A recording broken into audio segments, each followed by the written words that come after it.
Amis internautes et téléspectateurs de Mak TV Sénégal, bonjour et bienvenue dans cette brève d'information que nous allons démarrer avec le point de la situation du jour. Sur 956 tests réalisés, 112 sont revenus positifs au coronavirus, soit un taux de positivité de 11,7%.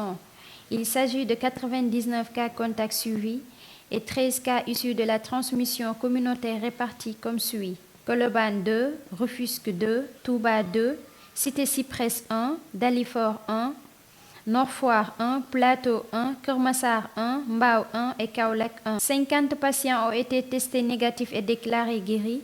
27 cas graves sont pris en charge dans les services de réanimation. 3 nouveaux décès liés à la Covid-19 enregistrés.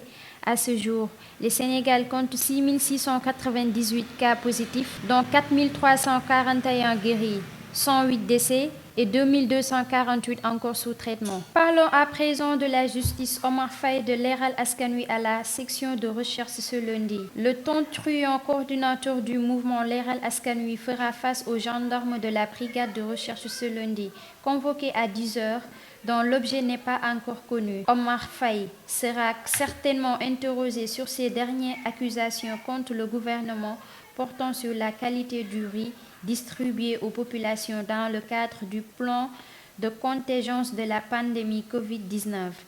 Omar Faye avait publié une vidéo la semaine dernière avec des sacs de riz dont il dénonçait la qualité. Toujours dans les brèves d'information, marché Sandaga, la démolition démarre vendredi prochain. Les commerçants sont avertis, le marché Sandaga sera rasé à partir de vendredi prochain 4 juillet 2020.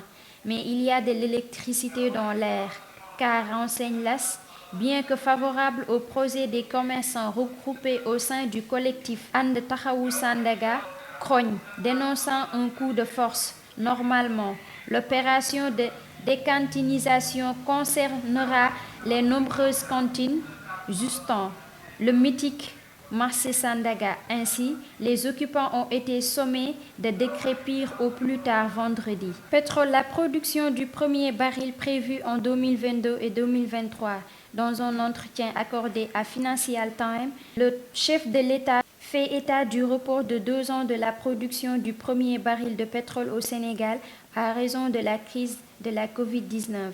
Le directeur général de la Société africaine de raffinage, Serigne Mboup, invité du jury du dimanche, a été interpellé sur cette sortie de Macky Sall ainsi que celle de la société pétrolière australienne Woodside, qui indique que Sangomar est en bonne voie pour la production du premier baril de pétrole en 2023. Terminons avec Gorée, la place de l'Europe baptisée Place de la Liberté et de la Dignité Humaine. L'île de Gorée veut être à l'avant-garde du combat pour l'éradication totale et définitive de toutes les formes de racisme, particulièrement celles dirigées contre les personnes de race noire. Lors de sa réunion du conseil municipal ce samedi 27 juin 2020, la mairie de la Gorée a adopté à l'unanimité le projet de délibération portant changement de dénomination de la place de l'Europe, désormais dite place de la liberté et de la dignité humaine. Voilà, c'était tout pour cette brève d'information. Nous vous donnons rendez-vous prochainement.